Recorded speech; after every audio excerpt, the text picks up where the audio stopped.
Hi, everyone. This is Angel Borrelli. Welcome to Season 7, Episode 4 of The Fix. And I am joined once again today with Larry Owens from Bellarmine University. Hey, Larry, how you doing today? Doing very well. How are you? I'm doing great. Today's episode, everyone, is going to be about getting ready for the off season. And Larry, can you believe that it's the end of the baseball season and we are in the World Series and that November 1st is officially off season for most schools? I mean, has this just not been a whirlwind? It's unreal. It doesn't seem like, it wasn't a normal season, so it certainly didn't feel normal either. And so it's very odd, but I didn't watch hardly any baseball during the regular season, but I'm trying to watch some of the World Series at least. And it's been enjoyable. I've been loving it, liking it a lot. It looks to me like players were affected differently. And in other words, I felt like they were all feeling like closers in terms of the pitchers. They were bringing it sooner, bringing it harder. It almost felt like because the season was compressed, there wasn't this like beginning, middle, and end. It was like all the end. And I'm wondering if on the college level, did that feel the same way too? Did the players feel like differently, or what was that like for you with your guys? It's really strange because we didn't have a spring season for a start. I mean, everyone got into a little bit of a spring season, and then it was shut down. And then some guys, everyone was different. Some guys went out and got to play a little bit in the summer and have, I guess, some normalcy. And then, and then everybody's back to school. And so half of them didn't get to play a lot, if any, in the spring and in the summer, and some did. So they came in with, different experiences, but it was not normal, and it was very odd, very strange. And so, it's not identical to what they went through in the big leagues, but I'm sure there are some similarities. Yes. So everyone, today what we're going to talk about is Larry asked me, as usual, the most interesting question the other day and brought up an issue that he's facing. So we're going to be talking about that first. And then I'm going to go on and talk. I really want all of the coaches and pitchers to be really prepared for spring season. So I think it's so important to have some ideas and some creative things to be thinking about and organizing for the off season. So what I'd like to do is do that in the middle of the program, and then finish with some great news about my decision about what we're going to do in the off season, because I am going to continue the podcast, and it's going to be designed for pitchers and coaches. So anyway, Larry, so your call to me the other day was amazing. As usual, you asked only the kinds of questions that a coach could ask, and it always gets me thinking. So let's share with the listeners about your dilemma, and we'll go into some solutions for you. When everyone got back on campus in the fall and we started, preparing for inter-squad games, I've noticed that some of our players, some of our pitchers, their stuff was subpar. Their velocities were down. And it seemed to be the guys that didn't play at all or played very little in the summer. And the other thing too, you're going from a spring season to shut down, then you crank it up in the summer, and then depending on when your summer ended, you shut down, or you didn't do anything at all. So I don't know. It was just a really, really weird year. And so my question was, and what I want to do is, I don't want to shut those guys down. I want them to continue to throw through the winter break, so that when they come back, they're obviously ready to go. But I just, I asked you, did you think it was a good idea? There are some guys on our club that I do want to shut down regularly because as we would normally, because they pitched a lot in the summer. But there are some guys that I don't. So I just wanted your opinion on it. Yes. So I think, when you're actually saying it now, I was thinking of it from a different perspective as well. I think when we have a routine that we follow, and every year the routine for pitchers is pretty much the same, and we alter that routine, that in and of itself is ungrounding. Okay. And then it becomes ungrounding for the whole team and the whole scenario, because you're not quite on. And I think what you're saying is, so they started, they stopped, they started, they stopped. And what you're intuitively seeing is not everyone adjusted well to that. Some did. They came in, they perform well. So you're kind of looking at them like they're normal. You don't see them behaving any differently than you would in any fall season, but that there's some that you feel were jolted by the on off, on off, on off, and that you don't want to put another on off cycle into that, because following that cycle would be your spring season. And you don't want them coming out of this kind of discombobulated prior month calendar where it's on off again. And everyone probably will be shocked to hear this because I'm a fan of off season, but I'm also, and I've said this before, every off season is different per the pitcher. It depends on what he needs. If he's had a terrible fall, he can't afford to go into spring season with not being confident. And an off season can also be defined. It doesn't have to be defined by calendar time. It's wonderful when the pitcher has an opportunity to restore and rebuild his body so that he brings a better body to the mound. But you don't get on the mound unless you can pitch. So you've got to weigh those two things, and there is a way to do it. So I, as you know, Larry, thought it was a great idea. And I also thought that the way you structured it, we could structure it in a way where you could ensure even better success for these guys. How many pitchers are you talking about? It'd be a handful. It'd probably be 6 or 7 of them. 6 or 7. Okay. And were you thinking that you wanted to have them kind of have a separate little season, sort of like the way some minor leaguers get sent home?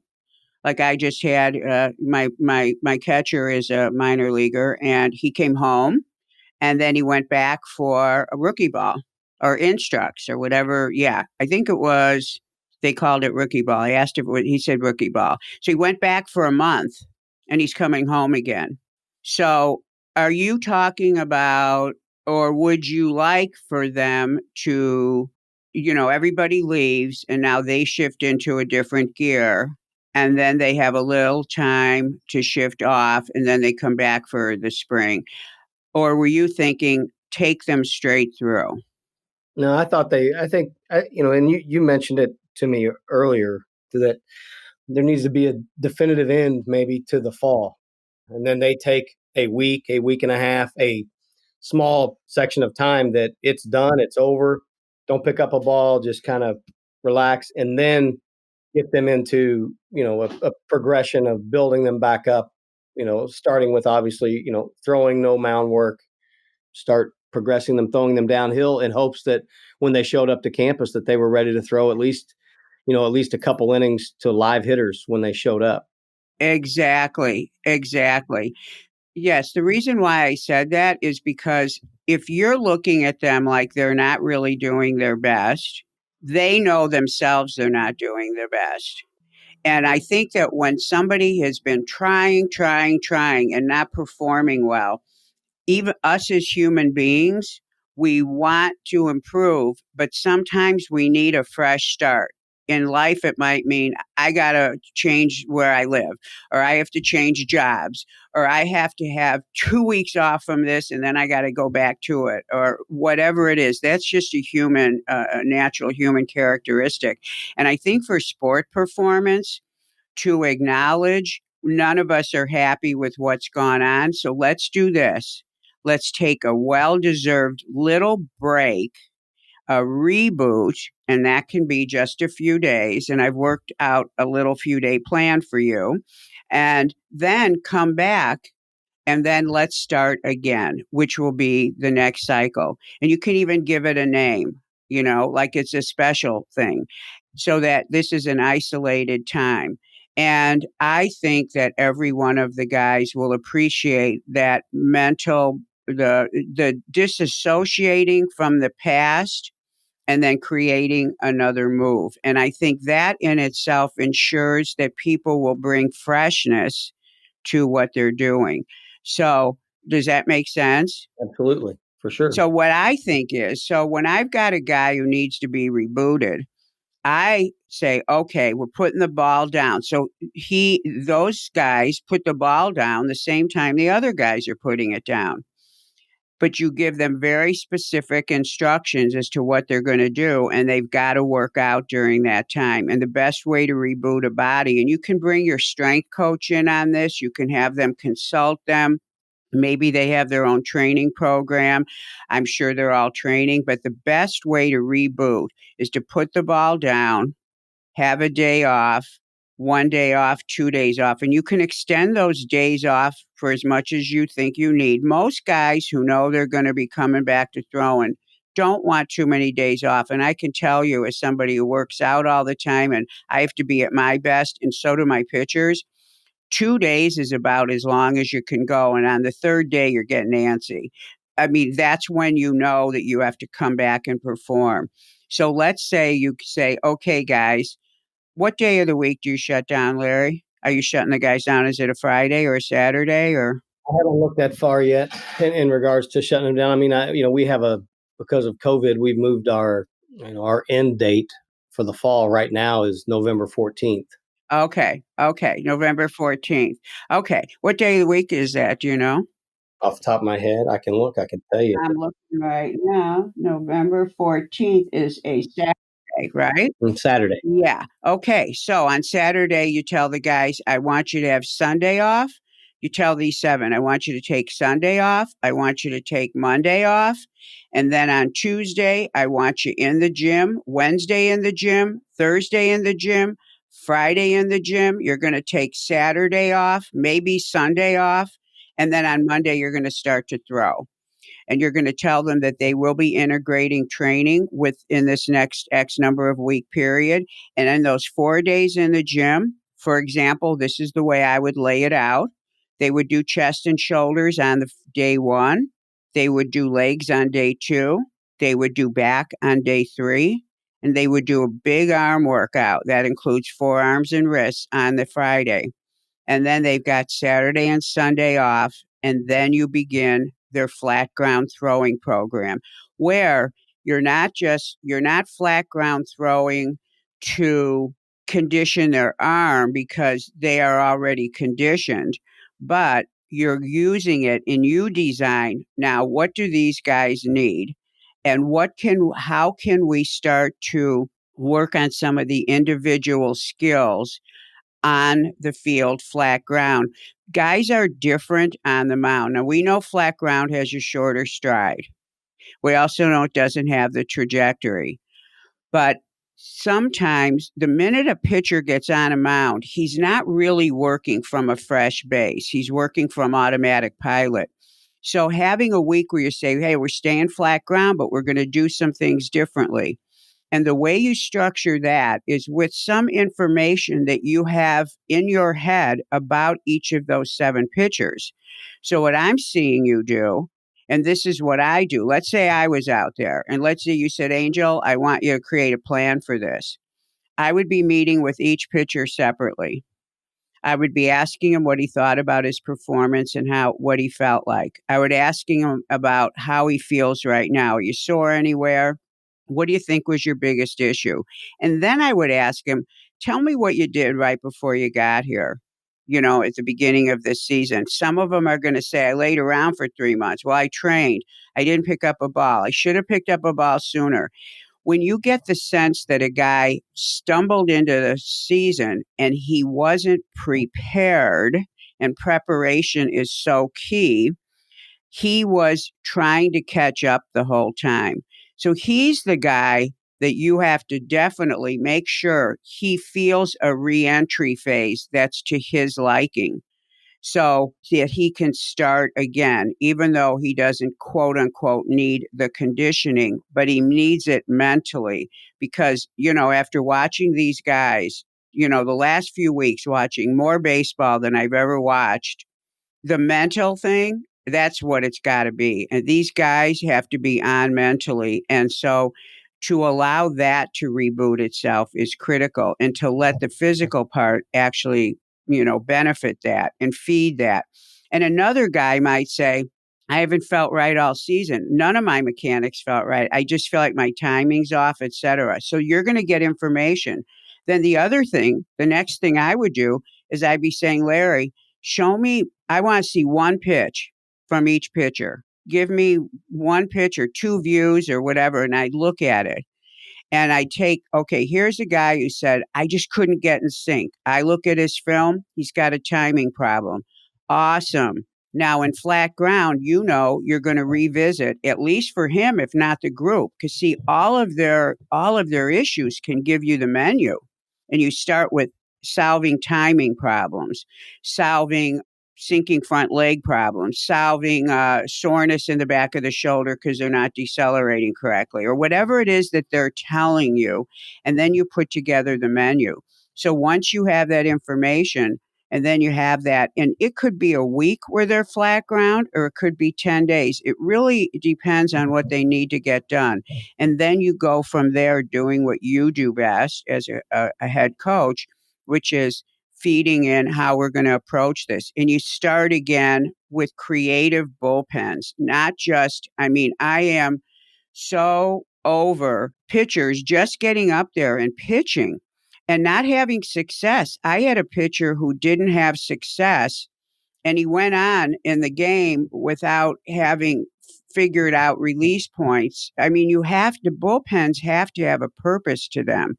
You've got to be careful when you let pitchers just get on automatic pilot and you don't see them doing something differently. So that's the way I would structure it.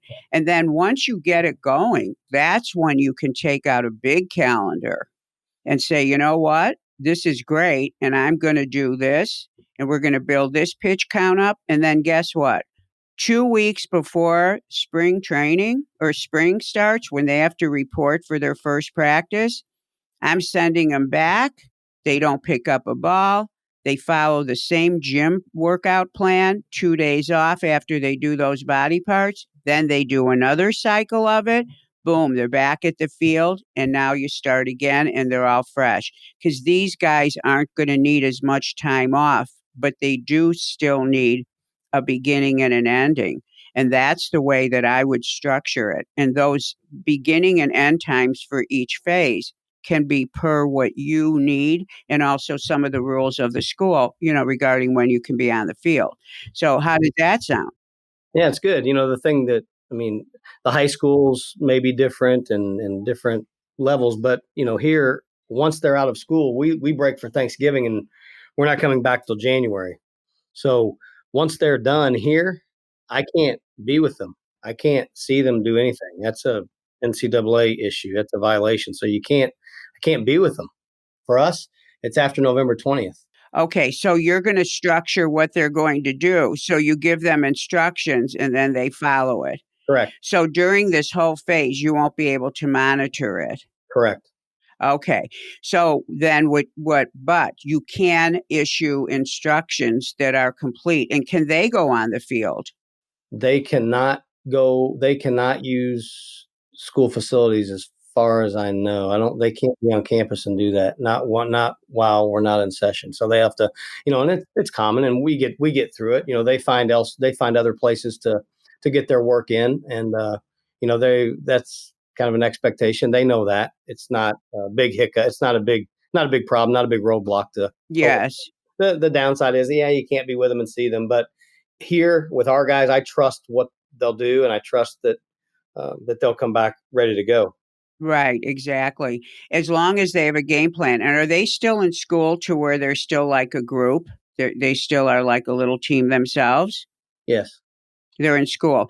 Okay, so that may be one thought. If I had 4 guys that were going to be on their own, but I needed to give them and have them do something, I would have them meet as just the way, their schedules are already designed to meet as a team. The 4 of them meet up and they go somewhere, and they perfect setting, right? You've got 2 partners, you got 2 groups there if you have 7 or 8, and that they do whatever they're supposed to do, but they're on a calendar.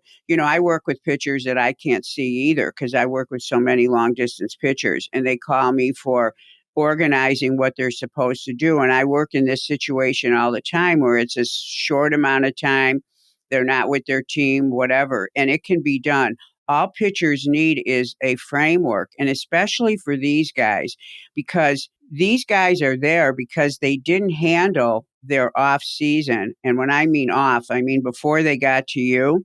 they didn't handle it in some way that had them show up ready. So you can't have that same mistake happen.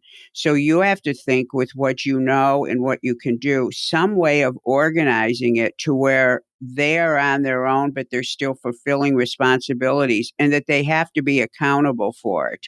So that you're supposed to do this on this day and you're flat ground here, and then you're going to start. Now, what are they going to do about bullpens? Well, I mean, we can structure them for them. We can suggest, when they get that work in, but it's up to them to kind of organize that, to locate catchers, to find a location, a place that they can do these things, which isn't an issue. They have their own app that they all communicate through, that we communicate as a team, and then they have their own that they communicate as players. If they need a catcher, if they're going to need a hitter, and they're going to need a couple hitters and a catcher, or they just need somebody to go throw with. They can get that accomplished. They reach Yes. out to each other because there's enough guys here locally that they can do that. And then, yeah, that's not an issue. Well, you know how when a catcher doesn't get enough innings in, they send him to the winter ball to get more innings in? Well, you may have catchers, the number 4 guy and the number 5 guy are dying to get some work in, and that they're on assignment with these guys. I mean, it may be as simple as doing that. I know it's creative and it's not the way it's usually done, but what your job is, I think, is like I just said, you have a group of guys who have already shown you that they stumbled into fall ball, not because they wanted to. For some reason, their own management skills of what they needed to have ready weren't there. And so, and regardless if I'm correct or not, having a plan for this, where they're a special group and they're off doing this, is probably the best way to ensure some success so that they're using this time wisely. The most important thing is that they follow the calendar, which you have to design with recovery and with everything in mind. So you don't end up with guys who went crazy and they were throwing 100 pitches and they show up in February and their arm is sore. And so that's the other thing that I think is so important.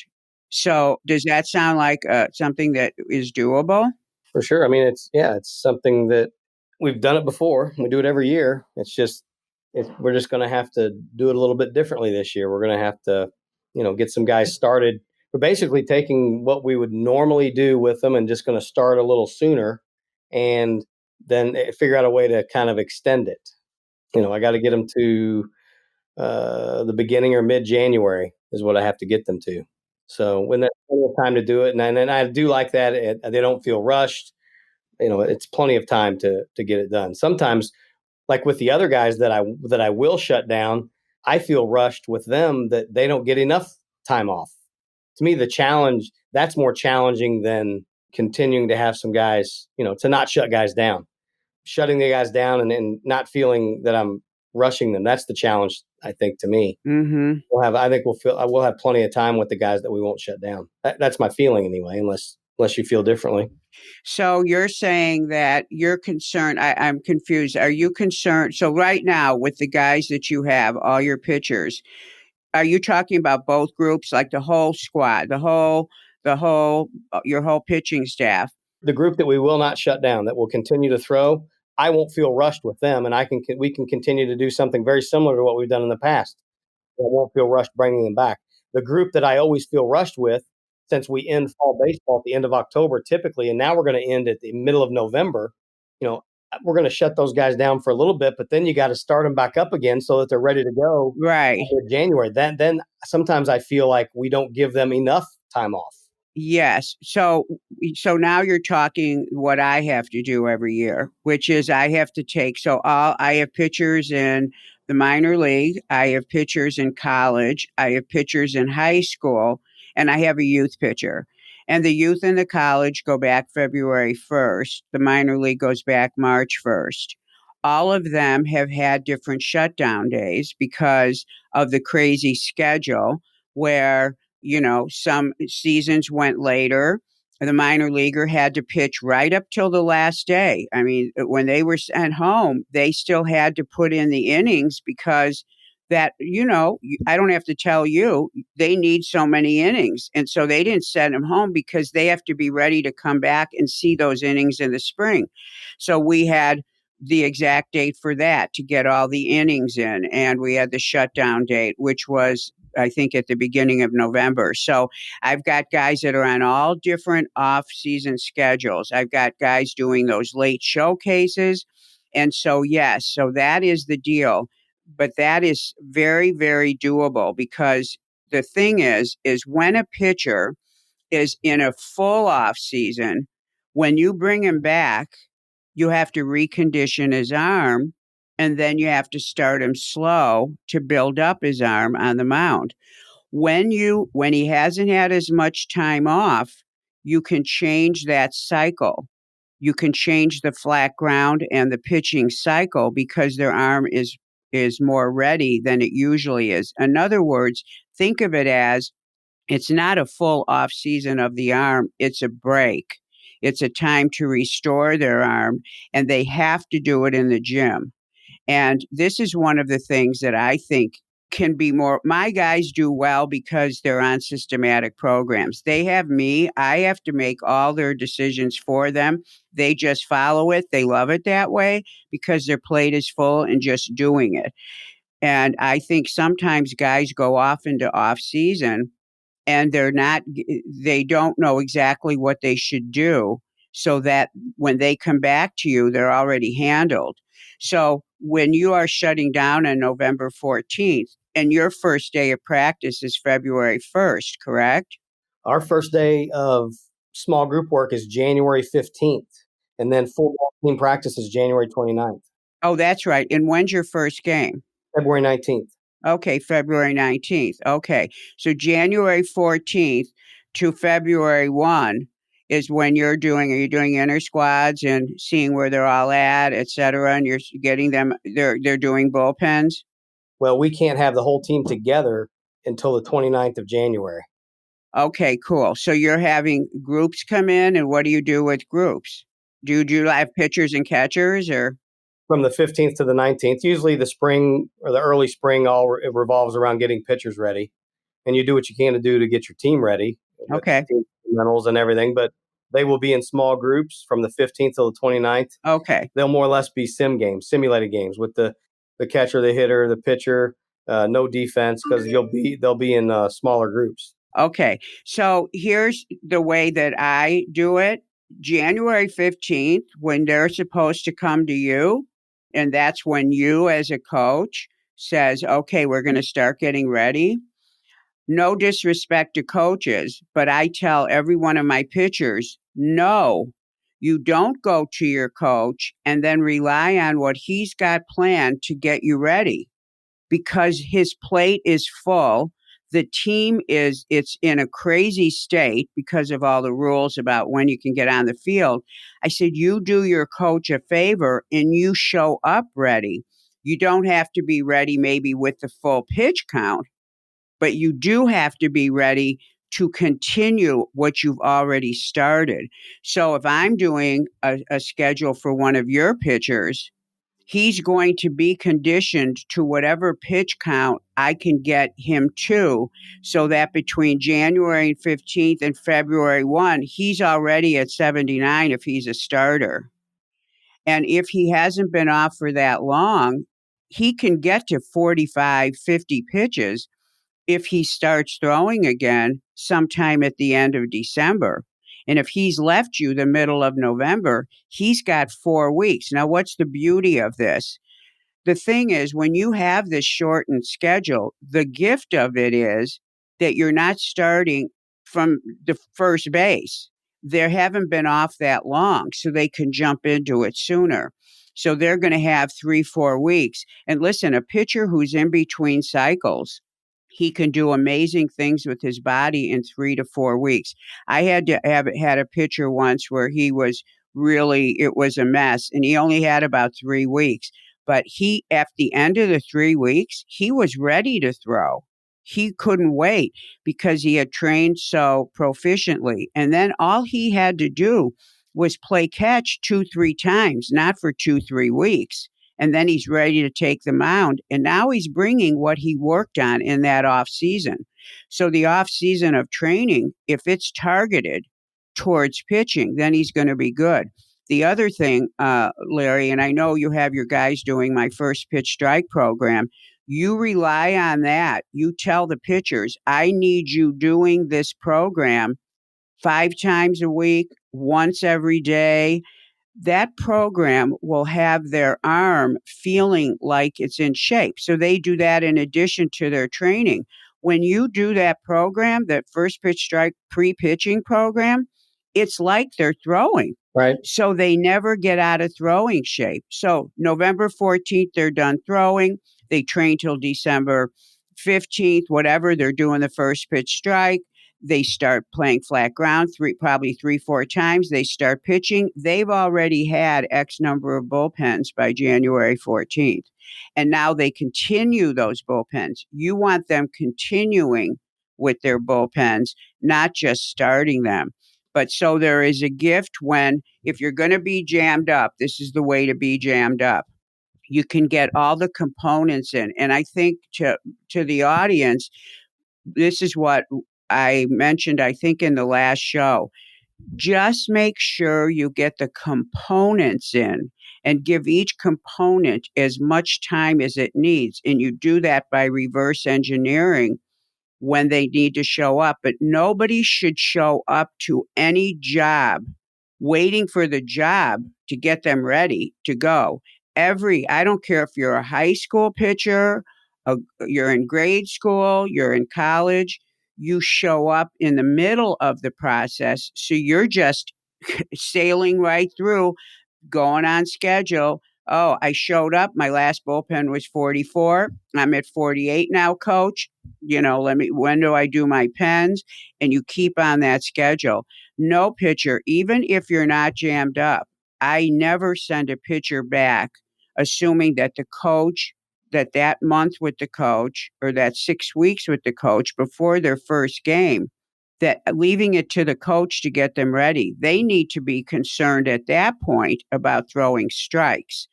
Their pitching on their own is about getting their mechanics together, dialing their pitches, making sure they've got that plate covered with their different pitches.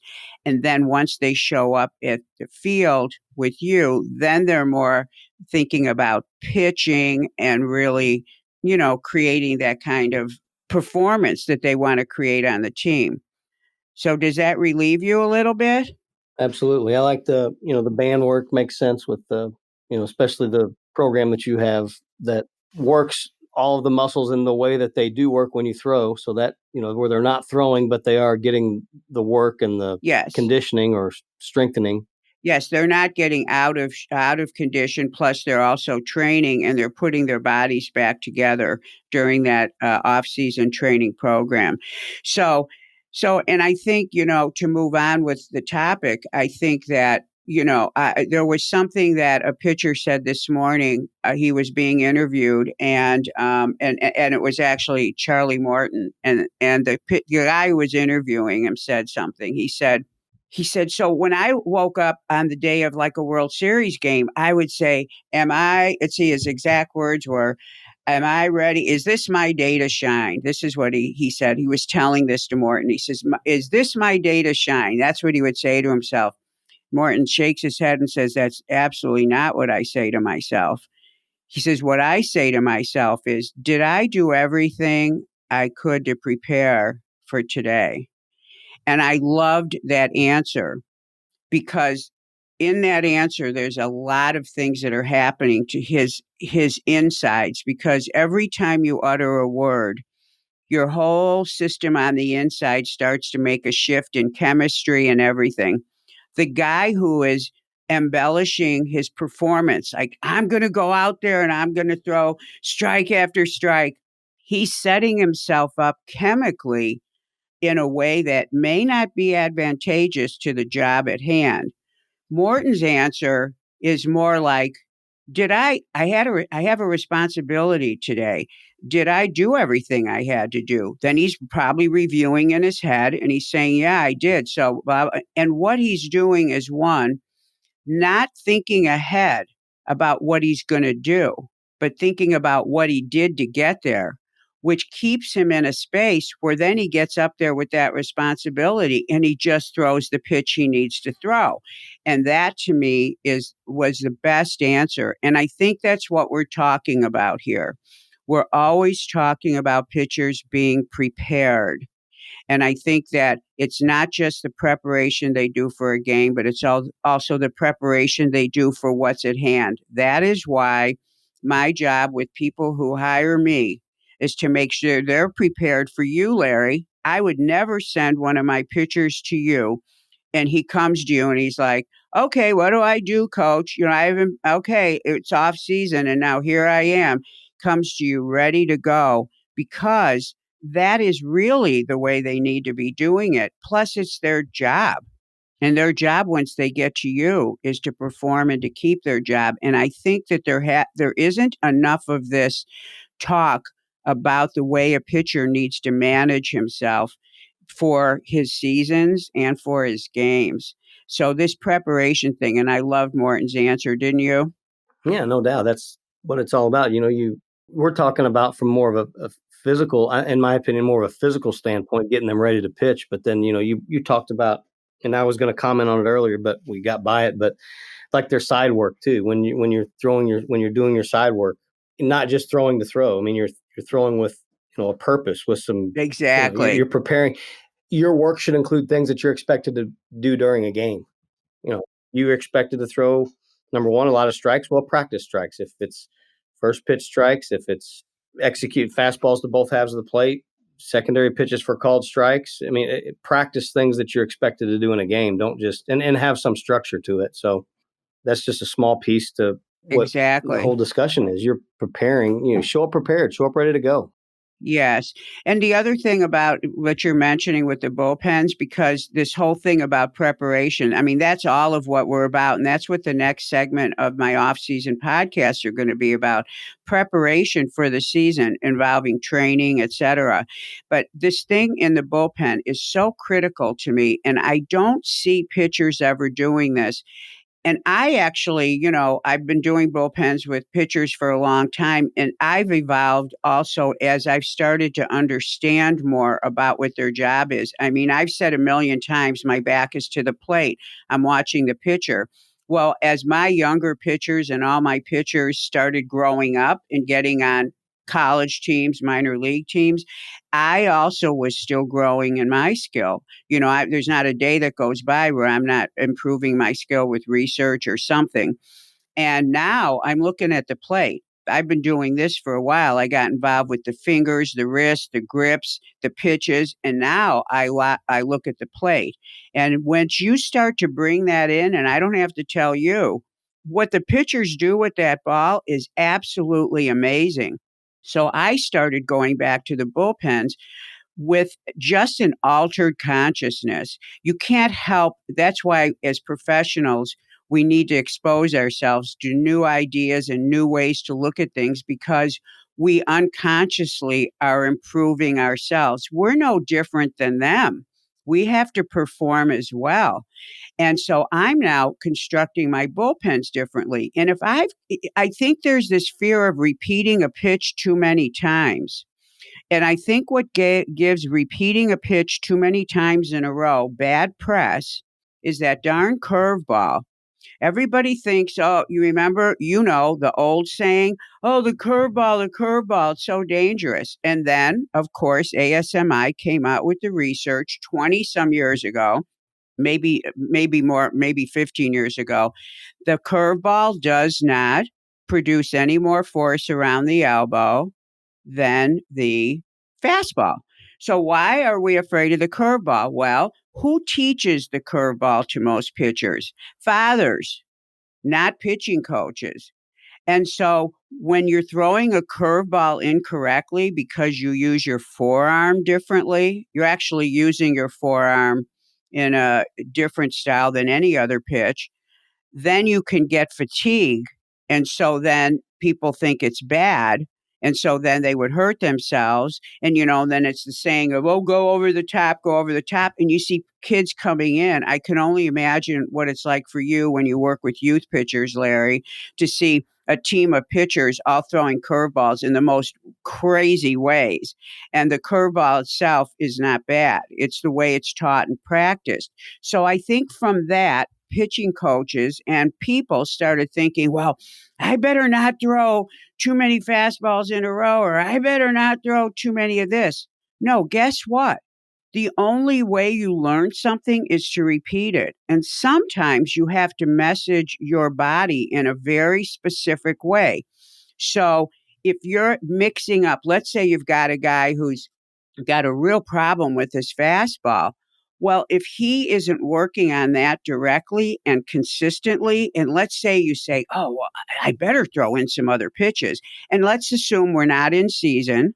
Let's assume this isn't a pregame warm up where he has to practice all his pitches. This is a technical bullpen. You've got him, let's say, for 3 bullpens in the next week, and you want to isolate each bullpen and say, what are we going to train? You do it like somebody like myself when I'm in the gym. If I'm teaching somebody how to squat correctly, we're doing squats. We might do 6 different versions of it, but they all have basic rules that are the same. That's squat day. I'm not getting him mixed up with another exercise if I'm teaching him squats. So if a pitcher can't, if he's having trouble with a pitch, let him repeat it. Let him repeat it. If he has to throw, if the whole bullpen is fastballs, in fact, that's always how I integrate pitchers back into pitching, but it's more so for them to get feel, etc. But now it's more like, hey, you know what? Let's not just throw fastballs. Let's direct where they want to go. Let's do this. Let's do that.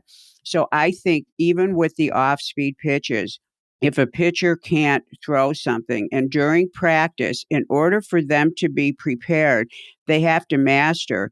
And even though you might see somebody throwing 15 fastballs in a row and none of them were good, you can believe that that laid some kind of path inside his brain.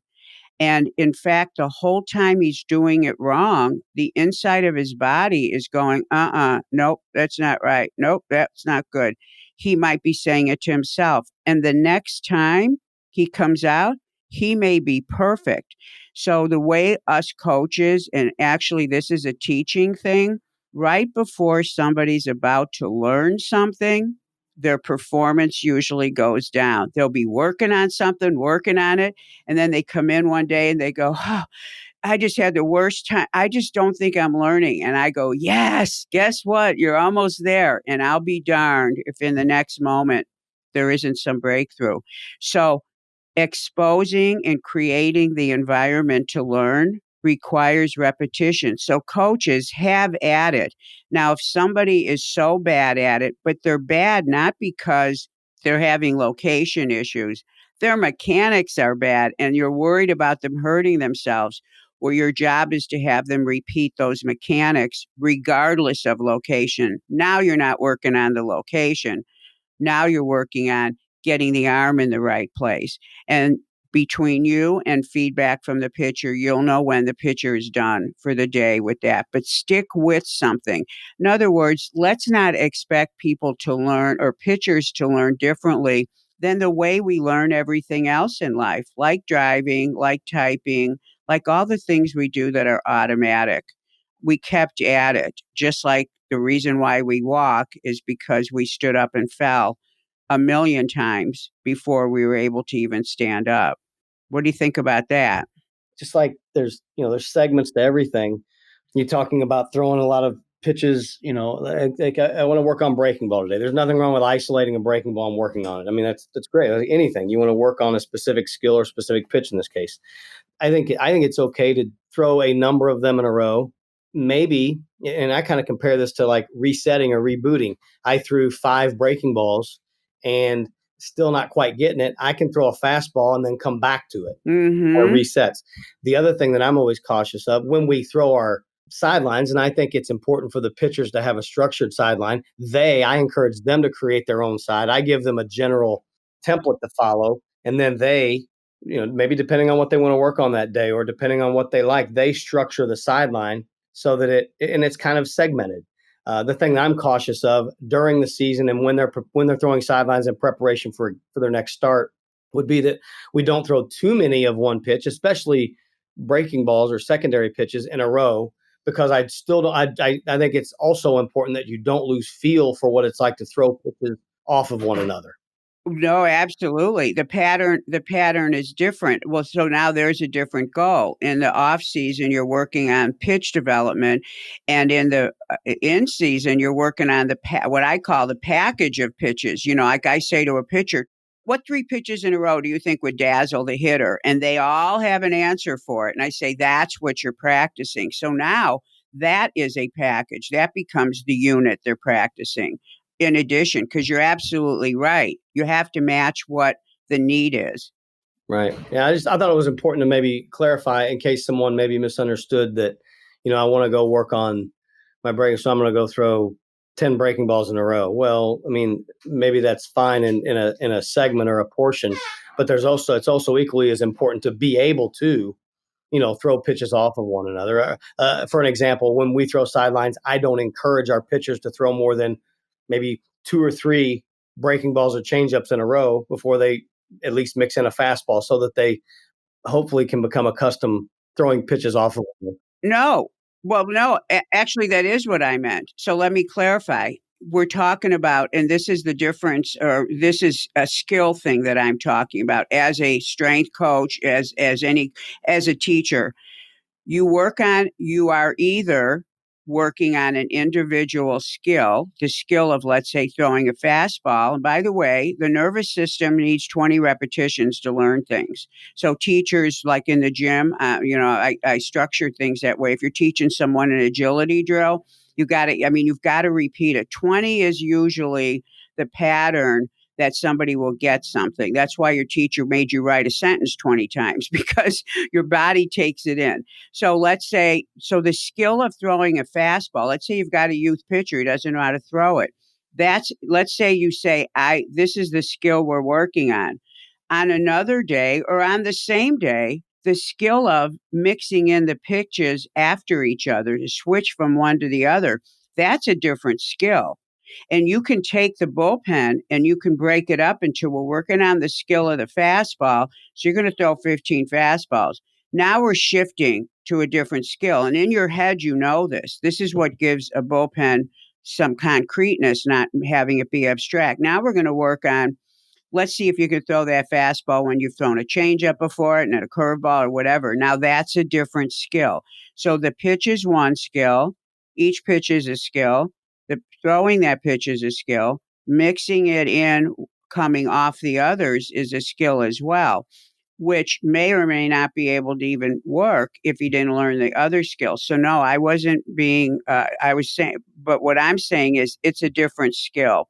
There's different skills. So, but it's a really great point, because you actually have to do all of what we just said, because applying the skill is the other thing. You can't and we're talking about kind of off-season training where you don't have to worry about the hitter yet. That's when you break it into the skills. Does that make sense? So Absolutely. Yep, for sure. speaking of skills, I want to close with one idea here, or one thought, because all my pitchers know that I'm sitting watching games, and this went on when the Yankees were playing and then through all these playoffs. And so I'm getting texts from everyone and pitchers asking me about the mechanics of some of the other pitchers. And we know that we saw some unique, when you look at good pitchers, you're going to see some different things. And I think that one of the questions I got asked the most was about some of the pitchers that short arm out of the glove. And I got more than one. And when I was meeting with pitchers, they were saying, God, you see the way he short arms, but he's so good and it works and blah, blah, blah. Do you think that I should do that? And it made me think about the whole concept of the pitching motion. And when a pitcher asks me, I saw this one thing. It could be about the knee lift. I had someone ask me about someone's Bueller's knee lift, and then somebody else's this and that. And they say, should I do that one thing? And this is a question that I get asked probably 30 times a week about emotion. It could be coming from the pitcher, it could be coming from a father, and sometimes it's from a coach wondering, is this one thing okay to do? And there is never an answer about that one thing. But here's the concept that I want to drive home, especially when you're seeing some of the best pitchers pitch right now. It's not what the pitcher is doing. And actually, Larry, this is kind of like what we're talking about with mixing in the pitches in a bullpen. It's not that one movement, it's how that one movement fits with the other movements he's doing. So when a pitcher short arms, and that would mean that he's in the glove with the ball, his elbow is bent and it's at the side because the ball's up in the glove and his elbow's pointing down. He comes straight out of the glove. In other words, that arm never straightened down. That elbow joint stays the same. And he comes right to that perfect position where we do want a pitcher's arm to go. And you might say, wow, that's efficient. He gets there. Well, he's getting there so quickly that unless he's adjusted or unless his legs match that, he is going to be in trouble because his legs are longer. You're not short legging it, quote unquote. You're short arming, you're long legging, and now you've got synchrony that is off. And the most important thing to any performance for any skill is timing. We look at how he moves through space, the force he's producing and when he's producing it, and also the timing of how that happens. And timing is everything. Just ask a hitter. So when you look at something like, hey, this guy's short arms and he gets right to that perfect spot, you can't look at it and say, well, I want to do that because I want to get to that perfect spot. You would have to adjust your stride if you weren't doing that. And if you are doing that, then your stride has to match that. The reason why I think historically the way the motion was designed, people were working with this for years and it evolved, is your arms and your legs have to go out at the same time, just like you're doing a jumping jack, which I've said a million times. If you decide to do one different thing with your arms and you're working normally with your arms and legs aren't going to be synchronized. Somewhere you're going to have to make up that timing. And then you end up getting all jacked up in what you do with the ball. And remember, everything you do prior to acceleration is going to have an effect on the quality of that acceleration and delivery. So when you see something like short arming, like for example, if someone I see comes out of the glove in a unique way, I don't look at that and go, oh, that's weird, we have to change it. I go, I want to see what he does with the rest of his body. And if his lower body is behind or it starts rushing or there's something off. So I'm always looking, and of course I use film, at the next movement. So my message is be careful when you see one thing, like the way Bueller hesitates. Larry, can you picture him the way he hesitates at the top of his motion? For sure. That works for him. You can tell what a pitcher's doing. He's probably been doing that his whole life.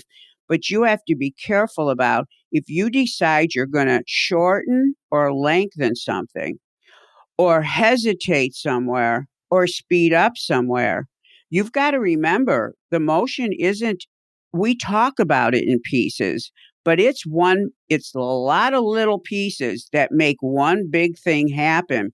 And those pieces have to be timed perfectly. And that's what makes the pitches so effective.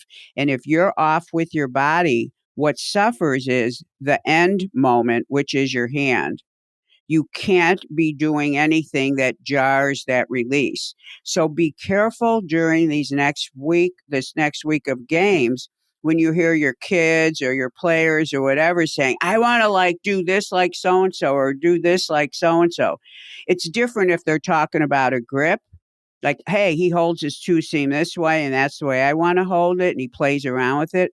I'm talking about changing mechanics or thinking that because somebody does that one thing, it makes that one thing okay. It's okay for him, but it may not be okay for the rest of your mechanics. Does that make sense? 100%. For sure. And you initially you don't think about that. You see a guy like the guy that threw for Tampa Bay last night, or a guy like Giolito. When you see those guys that so-called short arm the ball, you don't think a lot of times that, the lower half's got to be in sync. So it's real important. I mean, it makes sense. Yes, and they are obviously in sync. And, and usually pitchers, I mean, obviously, guys that we see in the major leagues, probably they're gifted, gifted and developed well through their life. You can probably tell from far away who somebody is by noticing their walk. You may not notice that you're noticing their walk, but we all move in a certain way. And I can guarantee you the synchronization of the way the arms move and the legs move, we all have a synchronization. And it's all the same, but it looks different per ourselves. So we've got one arm swinging in one direction when a leg goes in the other. We all do that pattern. When you see somebody who's been injured and they're limping, or they can't move a shoulder, or their leg doesn't move with the same timing as the other one, you automatically see it and realize without thinking they've been in an accident, they've hurt their hip, something's happened. The synchronization is off. So we all have the same synchronization for certain movements, but the way we as people, the humanness of us, our individuality, we express it differently. So the caution note is be careful, even as coaches, I don't want coaches out there going, well, Giolito is so good. And you know what? That arm position he's supposed to get into, well, geez, he's already there. And you know what? It makes total sense, because critical is where that arm gets when your foot lands. The question is, does your foot land when your arm is there? And when you're short arming, your stride's going to have a different length to it. And hey, it may be beautiful. So if you're going to practice that, you better be looking at the stride, because remember, you can't throw off your timing, especially interjecting one change without altering the others. So that's my caution take-home message for this next week, when everybody's going to be looking at pitchers doing things their own personal way and thinking they may be able to emulate that. Good stuff. Really good stuff. So coming in the next episodes, which I'm hoping will be in 2 weeks, everyone, I am going to be sharing some of my favorite exercises. It's going to be a short podcast. I want to present a lot of exercises that I want pitchers doing during the season that are specific to pitchers, that are some of the most unique exercises, or the ones that are the most effective for restoring and rebuilding the body. So stay tuned. I will be sending out the notice on Facebook, Angel Borrelli Pitching, and in my newsletter. And also we will be scheduling the podcast, so you'll be getting a notice when it's out. And so remember, you can email me at angel@gymscience.com. And Larry, thank you so much for joining me during the in-season. It was so valuable to have you here. Well, I appreciate it. It's a blast. And anytime you need me, here for you.